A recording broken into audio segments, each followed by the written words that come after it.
नमस्कार सांग माने जय जगन्नाथ केमिति अछन सांग माने आशा करछु समस्त भले थे मु मध्य बहुत भले अछि। आज आपण मानकु देखेबी ओडिया घरर माछ तरकारी बा माछ बेसर जोड़ा कि समस्त को पसंद जो माने माछ खाइबा को आमिष खाइबा को पसंद करछन से माने ए बेसर माछ बेसर माछर गोटे बेसर खाइबा को पसंद करिवे। ए माछ बेसर जदी होई जायछि ताहाले हमर माने खाइबाटा 2 गुण बढ़ी जाए। तो ता भोक नथिले भी इच्छा हुए खाइबा को आर बास्ना ता सहित आर स्ट्रक्चर बहुत बढ़िया अच्छी। आ यही माछ तरकारी को मु को भली भाव में बनई ताकू आपण मान पाखरे शेयर करी आशा कर समस्त को मोर ये माछ बेसरटी समस्त को भल लगे। जदि भल लगे ताहले लाइक करेंगे शेयर करेंगे आदि चैनल नुआ थे सब्सक्राइब करने को भूलबा नहीं। यही माछ बेसर को जदि माने डालीर दरकार पड़ेनी एमती भात सहित जदि माछ दुई पीस हो जाए ताहले खाइबाटा पूरा माने बहुत बढ़िया लगे। खाइबाटा एमती झोल सहित एमती सुखिला भात तो माने माछ सहित भात बहुत बढ़िया लगे। चलतु सांग मान देखा माछ बेसर। नमस्कार जिलिस किचन को स्वागत करची। आज मु आपण मानकु माछ बेसर करके देखेबी से मु पाखापाखि माने 5-6टी माछ नहीं जाइए ताकू भल भाव में पीस कर देइछि जोड़ा कि एडा रोही माछ को कर गोटे चामच हलदी गुंड देदेली तापर गोटे चामच आमर लुण देदेली गोटे चामच आमर लंका गुंड देदेली काश्मीरी लंका गुंड जोड़ा कि यही तरकारी कलर को कलर माने यही मसलाटार कलर बहुत बढ़िया रही भल भाव यही माछ को भल भाव एमती मसला सहित भल भाव गोलाई देवे।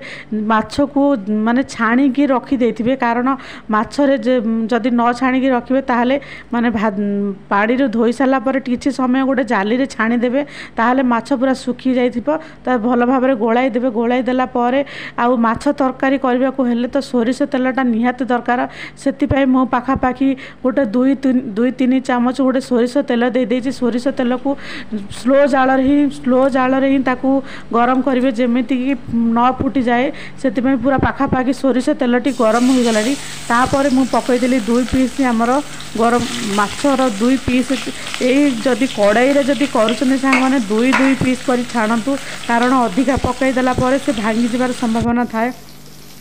एभली भाव में स्लो जाल ही मीडियम स्लो जाल ही देवे कारण यही माछ ता सहित भल भाव में मसला सहित मिसी भल भाव में भाजी होगा दरकार से स्लो जाल ही देले यही माछटा माने भांगीबनी देखंतु धीरे स्थिर भाव में माने धीरे स्थिर भाव में देले सी टोटाली भांगनी नहले जदि जदि अधिक जाल देदेबा ताहले पोड़ीजीव ता सहित मध्य सीझीबनी से गोटे मसला मध्य प्रस्तुत करदेली ताकू गोटे 2टा पियाज देदेली तापर आमर किछि रसुण देदेली 2टा रसुण देदेली किछि 5-6 कला रसुण ता सहित आमर एई गोटे एटा गोटे रसुण ता सहित गोटे चामच हलदी गुंड देदेली ता सहित गोटे चामच आमर लंका गुंड देदेली काश्मीरी लंका गुंड जोड़ा कि तरकार कलरटा आणव से गोटे चामच आमर देदेली धनिया गुंड आ गोटे चामच आमर गरम मसला गुंड गरम मसला मुझे माने ये मसला दिया तरकारी करी तो से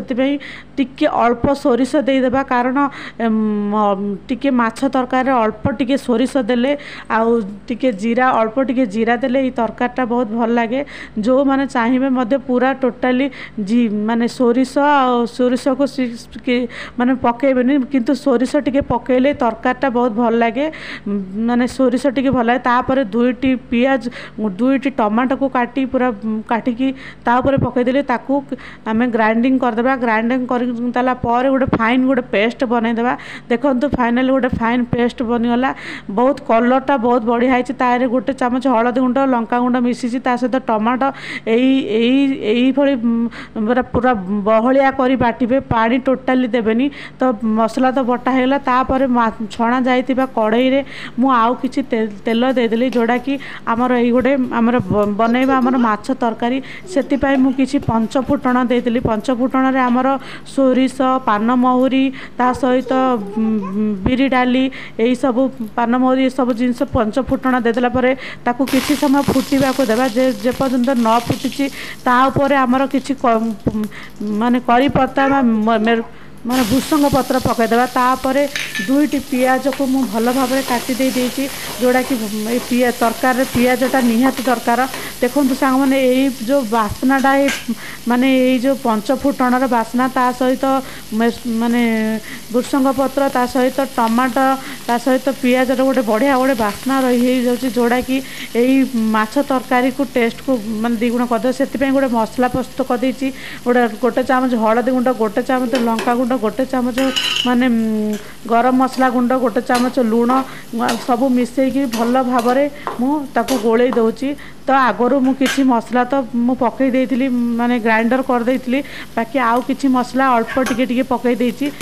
ତାପରେ କିଛି ସମୟ ଏମିତି ଘୋଡ଼ାଇ ଦେବା ମସଲାକୁ, ଯେତେ ଘୋଡ଼ାଇ ଦେବା ତାପରେ ଘୋଡ଼ାଇ ଦେଲା ପରେ ଦେଖନ୍ତୁ ପୁରା ଫାଇନାଲ ତାର ମାନେ ଏଇଭଳି ଲୁକ୍ ହେଇଗଲା ପରେ ଏଇ ତରକାରୀ ଭାବରେ ପୁରା ପାଣି ଦେଇଦେଲା ପରେ ସିଏ ଭଲ ଭାବରେ ମିଶି ଯାଇଛି। ଦେଖନ୍ତୁ ଫାଇନାଲି ମୁଁ ପୁରା ସବୁ ସେଥିରେ ଗୋଟିଏ ମାନେ ଆମର ଆମ୍ବୁଲ ପକାଇ ଦେଇଛି। ଯଦି ଚାହିଁଲେ ଆମ୍ବୁଲ ପକାଇବେ, ନ ପକାଇଲେ ବି ଚଳିବ।